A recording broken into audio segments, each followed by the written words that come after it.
Okay,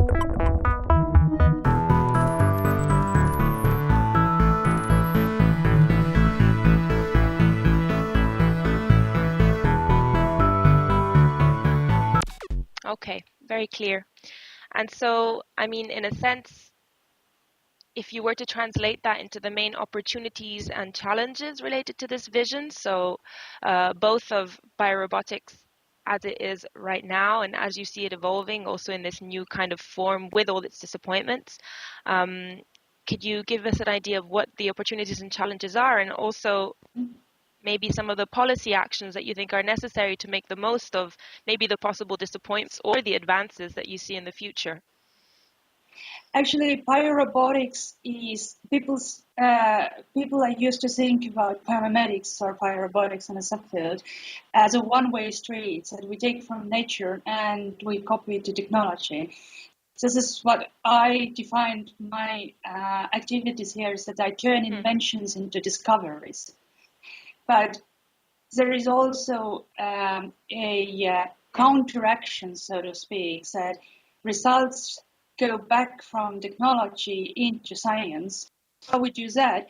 We actually build artifacts in order to help scientists to understand nature. In my work, I also do a lot of this sort of work. I build fish robots, and fish robots are good for robotics because we hope that we get better robots this way if we copy nature. But at the same time, my robots help scientists, biologists to understand how fish swim and how they perceive the world. So I would say there's going to be this mutual interaction between biology. I hope that we actually are going to get very much back to also to basic science. But then when it comes to opportunities, what are the opportunities of biorobotics? I would say that biorobotics is not a purpose by itself. It's not a goal to develop biorobots. The goal is to develop robots. And the goal is not even to develop robots, but the goal is to increase people's life quality and solve other societal problems that are in front of us. And biorobotics is not a goal, it's a method to do it.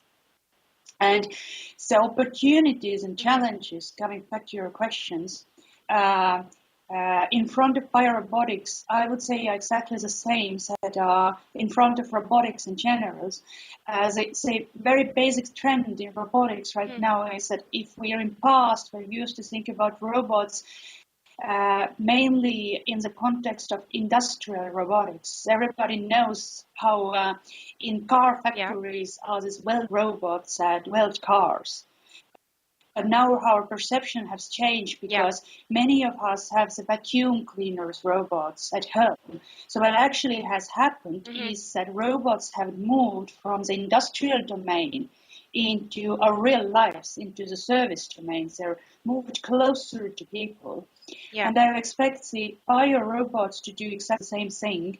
They move to other spheres of human activities. They move into our homes, into hospitals, on streets, and everywhere. And the opportunities are huge in a way because we could solve many different problems by using the principles of biorobotics.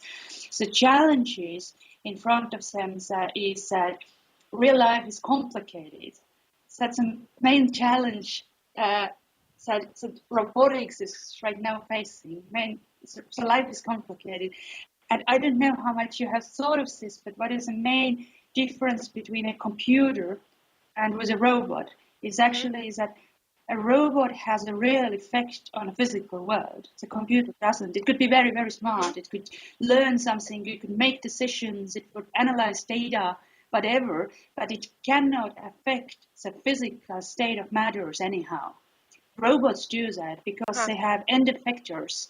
They have actuators. They actually to take things, they build things, they destroy things, they grasp, they manipulate, they roll around, and so on.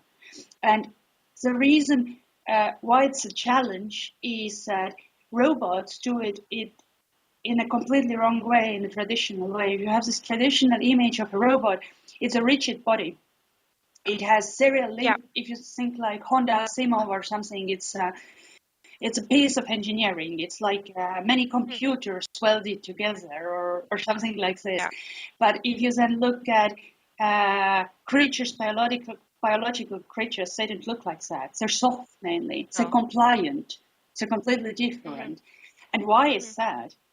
One reason would be that nature has been just stupid. She didn't figure out how to make these rigid robots. Another explanation would be that she was very smart because this is the best way to interact with the environment without Yeah. breaking anything, without breaking Yeah. yourself, without causing any unwanted side effects, and without spending too much energy. So the challenge is to find out why have our bodies and also our control software, our brains, made exactly the way they are made in order to build better robots, interacting with a real physical world close to humans.